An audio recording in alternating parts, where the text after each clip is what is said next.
Tired of the everyday grind? Ever dream of a life of romantic adventure?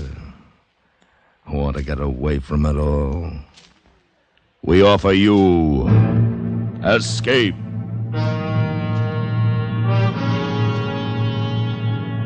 Escape, designed to free you from the four walls of today for a half hour of high adventure.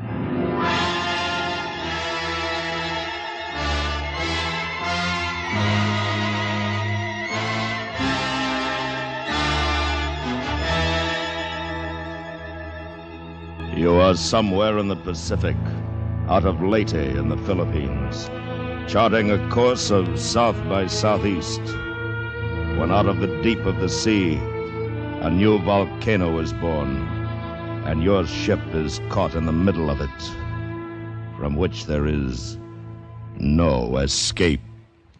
Listen now as Escape brings you Vincent McHugh's story, The Boiling Sea.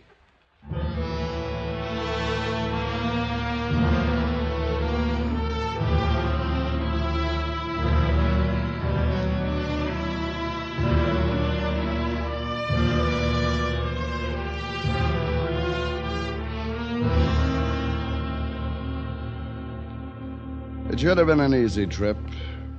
It was the spring of 45. The war was almost over, and what few Japs were left that far south didn't figure to give us any trouble. I was first mate of the Hopi Victory, hauling cargo with the landings in the Philippines.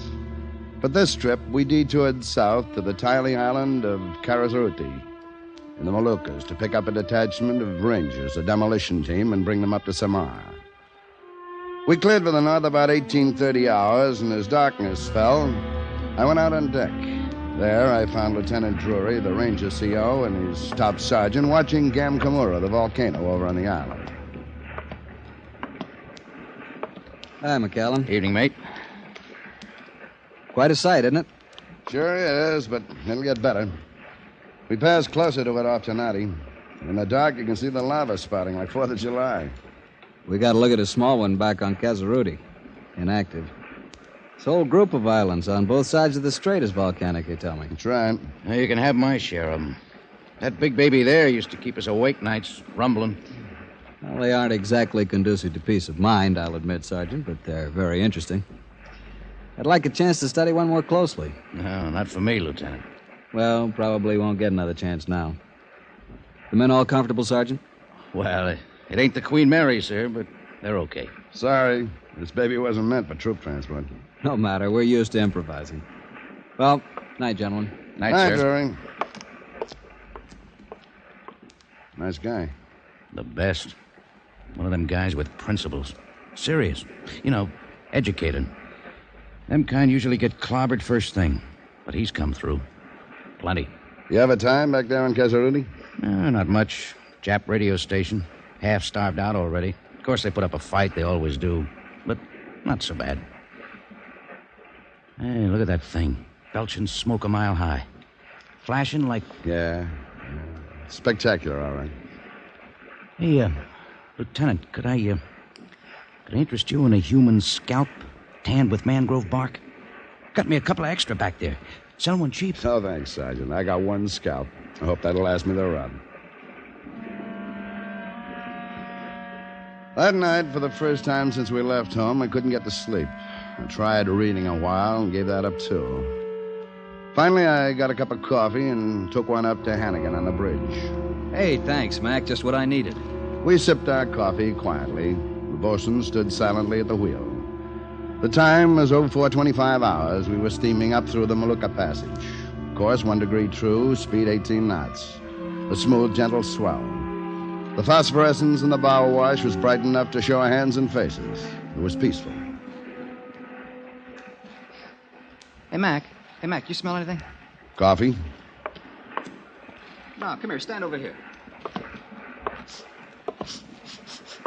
Yeah, a little sulfur and something that smells like wet dust. That's what I thought, too, sir. Well, couldn't it... Say, isn't there a volcano over there in Halmahera where you might be getting a little land breeze? Yeah, but we passed it an hour back. I'll take it. I got him. guys spitting over the side up there? What's the matter, Brown? I just happened to notice my intake water's heating up. How much? Well, it's supposed to be about 25 degrees centigrade around here. It's 29 now. We're pulling sludge, too. Looks like pumice. Okay. Guess you better call the captain, Hannigan.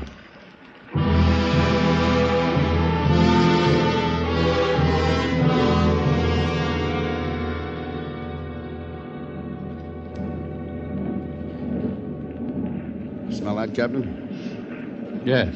You checked the ship, Mr. McCallum? Yes, sir. Boyd and Foreman went over it, too. Nothing wrong. Yes. Well, stop the engines. Yes, sir.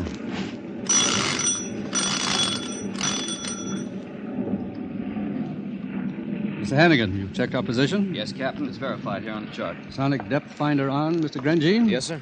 Turned it on right away. Reads 1143 fathoms. Now, see here. This is where we are, about 35 miles west of Gambaki and Halmahera, nautical miles, that is. Yes, sir. Now, over here, you see, less than 3 miles northwest, you've got a Vigia. Somebody reported a shoal there once. Hasn't been found again since. Might be anywhere in the general vicinity. You see here, it's marked 18 fathoms. ED. Existence doubtful. Reported February 1871.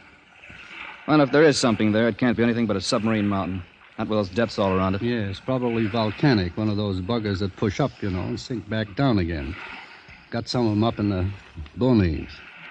But all we've got to go on is this old captain that came through here in 1871. Probably a whaler. Didn't care where he was, so long as he had his foot on a fish. You think he could have got his bearings in Halmahera? Can't tell, I suppose. Now, here's this old fella dawdling through here in February. Northwest monsoon at its height. Fairly good winds, mostly north or west to north. Current sets about 2 knots with the wind, so if he's out in his reckoning, you see, it's probably because he's farther over to the south and east than he thought.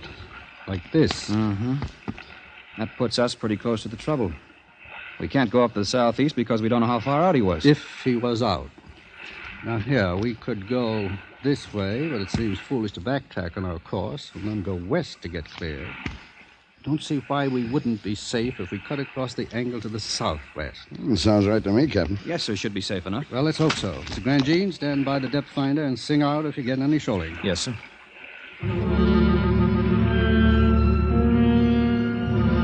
The ship was at dawn GQ where the engine stopped.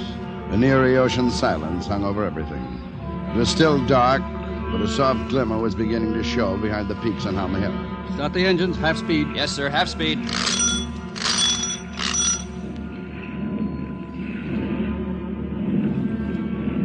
The returning pulse of the engines, like a reviving heartbeat, seemed to bring the ship back to life. You're about 225. 225. Up High Victory began to gather way, turning. The bosun got her around, met her, and settled on course.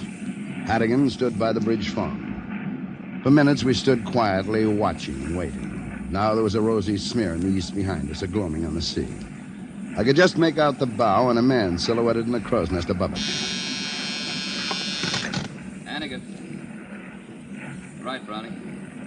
Engine room says 32 degrees centigrade, Captain. Up 3 degrees. Yeah.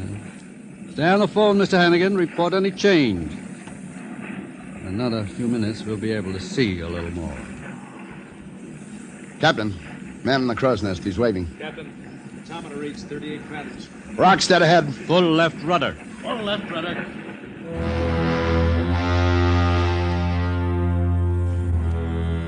We could see it now, not 500 yards ahead.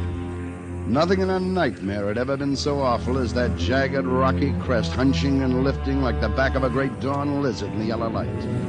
It came fuming out of the sea, slimy with the first mud of creation. The slow swell pitched up on it. We could feel its deep, grumbling roar through the noise of the engines.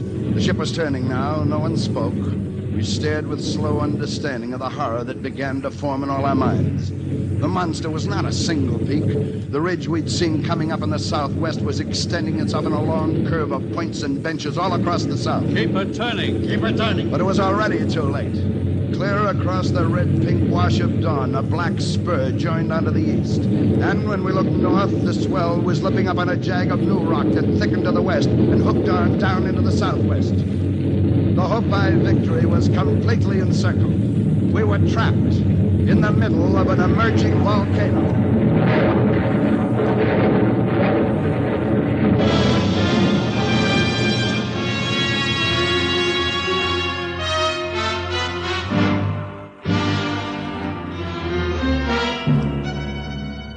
You are listening to The Boiling Sea, tonight's presentation of Escape. And now back to Escape and the second act of The Boiling Sea.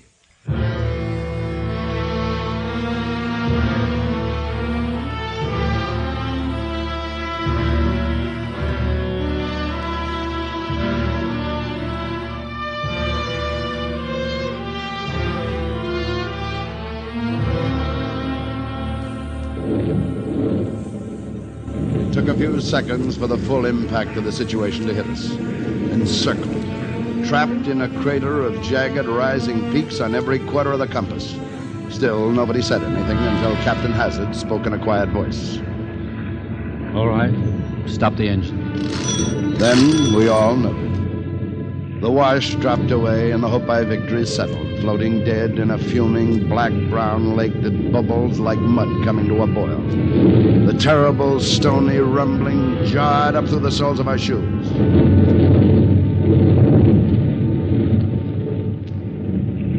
Well, I got you fellas into this. Oh, no, Captain. You did the best you could. How could anyone know where an uncharted mountain would come up out of the sea?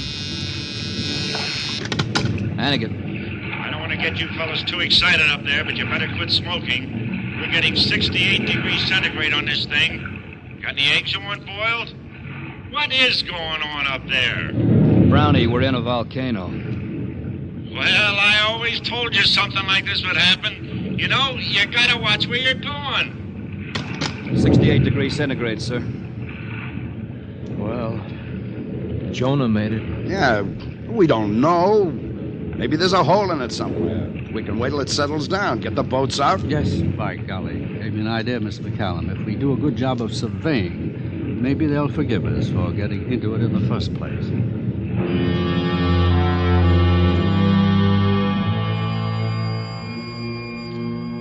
No one mentioned the chance that we might never get out. We lived in the crater of a mountain in eruption. It was still working and thrusting, but its force had begun to die down. In the west and southwest, its highest peaks were maybe 50, 60 feet above the sea. In the north and northwest, much lower, we could see the swell breaking over it in places. Mr. Hannigan, you will check and recheck the position? Yes, Captain. Mr. Grandjean, you will take bearings and measurements of the rim, starting at 0 degrees and working all around the compass. Yes, sir. Mr. McCallum, you will pass the word that we're going to try getting out of here just as soon as the first shock is over. Don't want them to think we're not doing anything. Yes, sir. Might let the people down in the engine room know, and the gun crew, and tell Lieutenant Drury and his rangers. Yes, sir. All right? Thank you, gentlemen.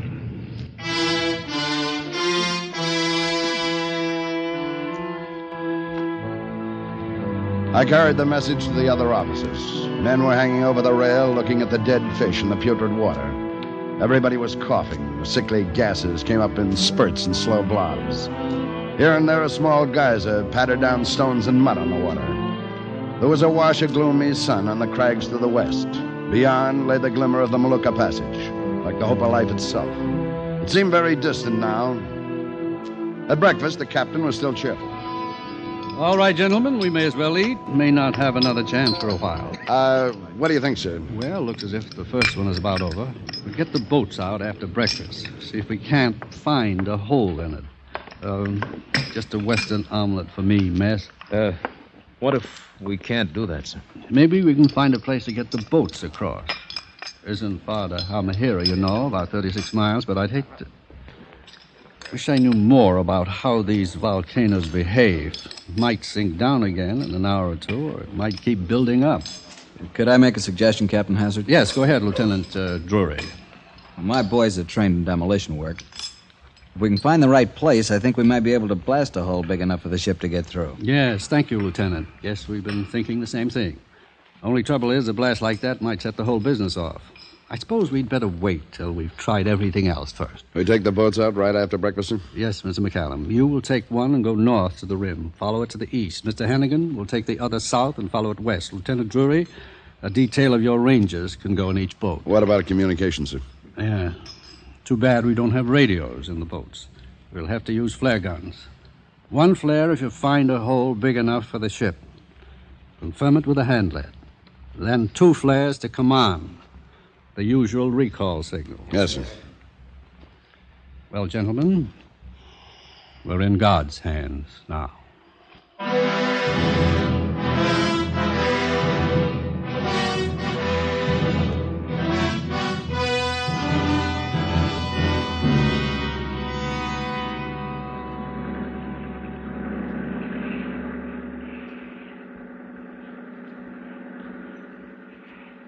$50 yards, sir. Ease her in slowly, bosun, right into the rocks. Yes, sir.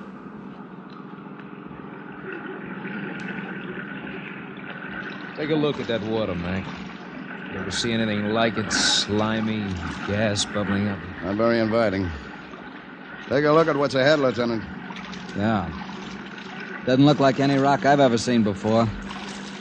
There's something monstrous, something tortured about it. Yeah. It's all yours, Lieutenant. Ready, Sergeant Votar? Ready, sir. Easy, bosun. All right, hold it. Steady.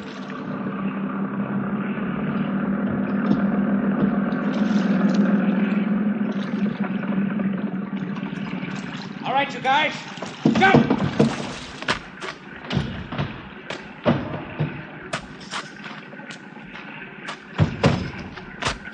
Okay. Good. Now hand over the picks. Get specimens of the rock. Votar, you going up the top and check. Yes.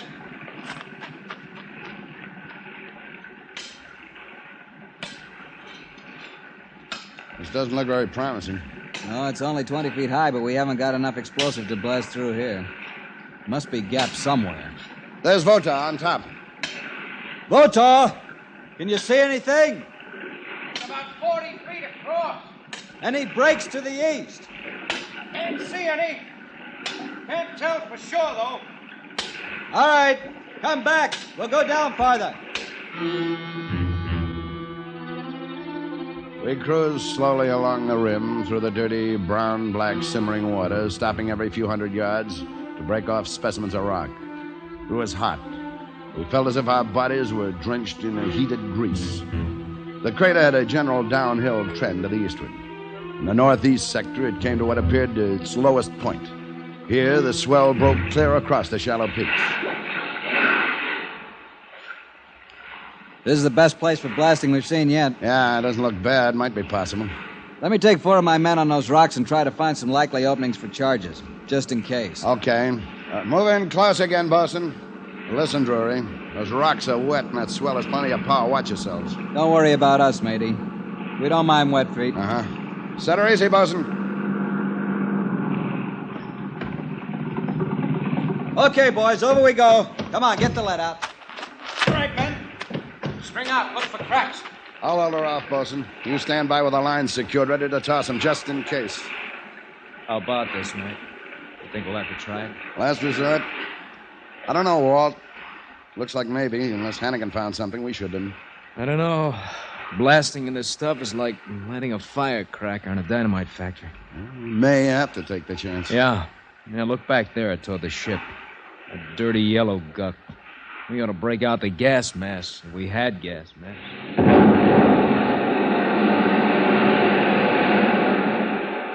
What was that? An explosion, sir. Underneath us. The whole thing's going up. No, it's sinking. Look, the men, they're sinking. From that line, bosun, hurry, heave. Drury, grab the line. Get your men on it. We'll pull you in. That's it. Pass it on, all of you. Hurry. All right, they're all on. Heave, bring them in. Heave, fast as you can. Heave. Okay, here's Drury. Heave. Get them in. Hurry. Come on, Drury. Come on. What's happening? The whole thing's moving. Keep heaving. Votar. Where's Votar? We got him right here. Come on, up. Heave. Oh, God in heaven. Keep pulling, man. Keep pulling. All right, here's the next one. That'd be clutched in a 3. Yeah. All right, coming easier now. Here's another. Let's hang, Lee. 4. Come on, fella, grab, huh? One more. Trouble. All right, get quick so we can get out of here. The line's coming too fast. Hey, what's happening? Trouble. Where's Trouble? Wait, Lieutenant. Stop him, Walt. Hold it, Drury. You can't do Trouble's still in there. You can't go back in without a line. Tie it around his waist, Walt. it. I'm going to. All right, but tie into that line. Then we'll be able to haul you back.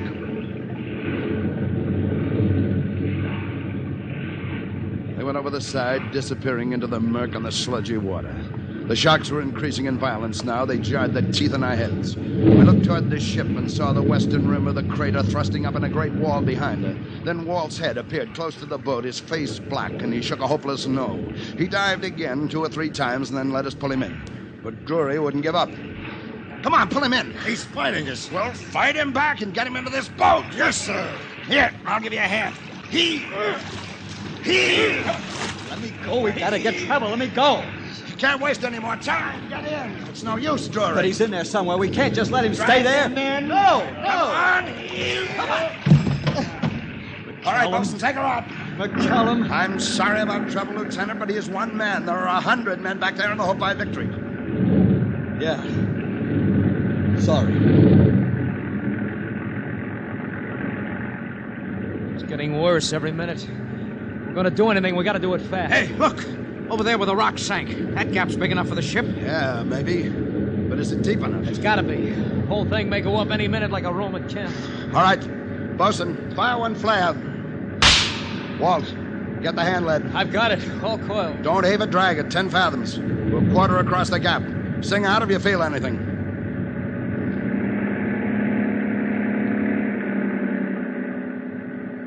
The boat moved slowly across the old edge of the crater and out into the open sea. Walt, holding the lead line, shook his head at me. He felt nothing. I turned carefully in the swell and quartered back into the crater. I could see the Hope by Victory creeping toward us. She'd recalled Hannigan's boat and was dragging ahead of her in a narrow S-curve. They were like vessels under shell fire. The whole center of the crater was writhing with smoke and erupting geysers of mud and stone. We could see rocks falling on the deck. Behind the ship, the western crags now jutted 300 feet high, lifting and working in black agony. The ship was coming on fast. We were the last chance. Did you feel anything, Walt? Nothing. Can they make it, sir? They've got to. Fire 2 flares. And we'll stand out to sea and make a target for them. They better hurry. This thing's about to blow its top.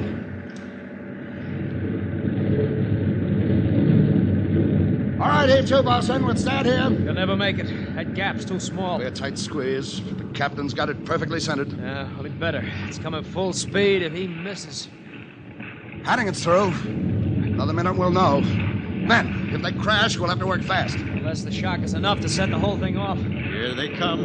The swell's breaking on the bow. He's not slacking speed, and it's too small. It's too small.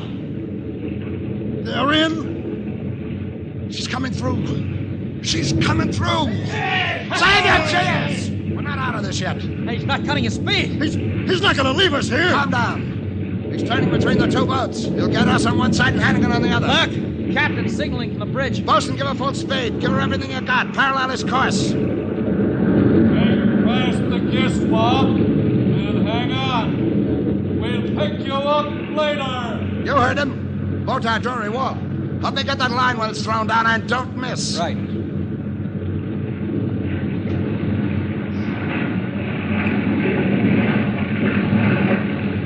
Here they are.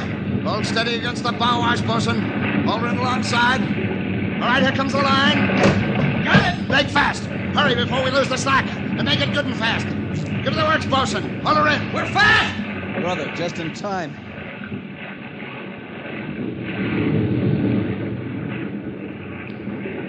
All right, Bosun. You cut the engine. We're under tow.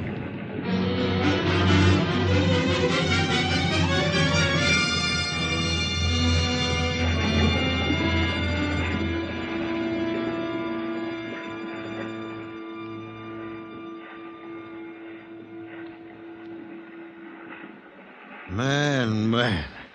So we ain't gonna sleep on a bed of coals tonight. Brother, I ain't never felt anything so good as the pull on that line. 20 knots, full speed. Pulling us away fast. Maybe 2 miles already. It can't be too fast for me. Just look at that thing, will you? It's an inferno. Yeah, it's sure. Look. Look!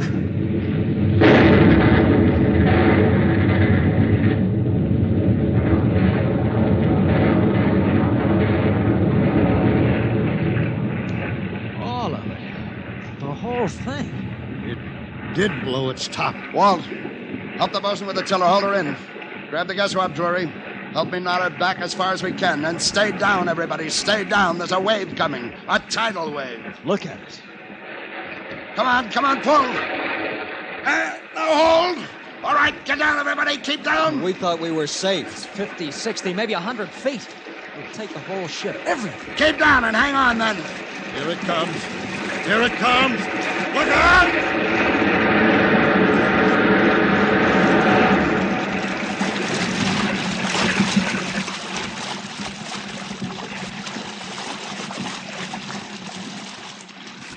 Everybody all right?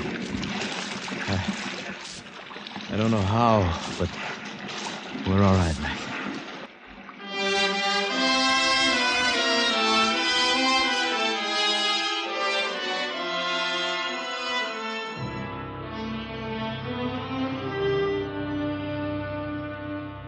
That wave had lifted us to the level of the rail of the Hopi Victory. But a seismic wave does not crest an open sea, so it came as one great smooth swell that lifted us high and passed and let us swoop back down again. A few minutes later, the ship picked us up, and we all paused to look back at the emblem of fire we left behind us. Well, I guess maybe the captain was right. We must have been in the hands of God. All except trouble. Yeah. All except trouble.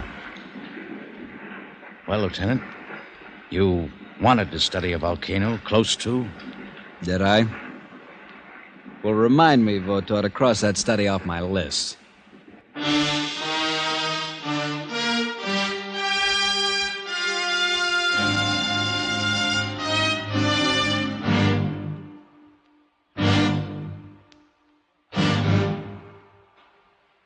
Escape, produced and directed by David Friedkin and Morton Fine, has brought you The Boiling Sea, a story by Vincent McHugh and adapted for radio by John Dunkel.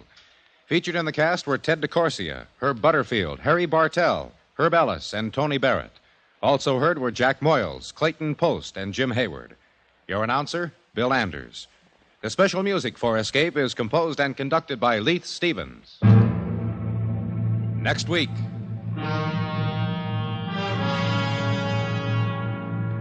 You are stranded with a carnival just this side of the Iron Curtain, when out of nowhere a fortune is within your grasp. Riding a number on a roulette wheel hundreds of feet high. While at your shoulder, laughing at you, a killer clown from whom there is no escape. So listen next week when Escape brings you David Friedkin and Morton Fine's story, Carnival in Vienna.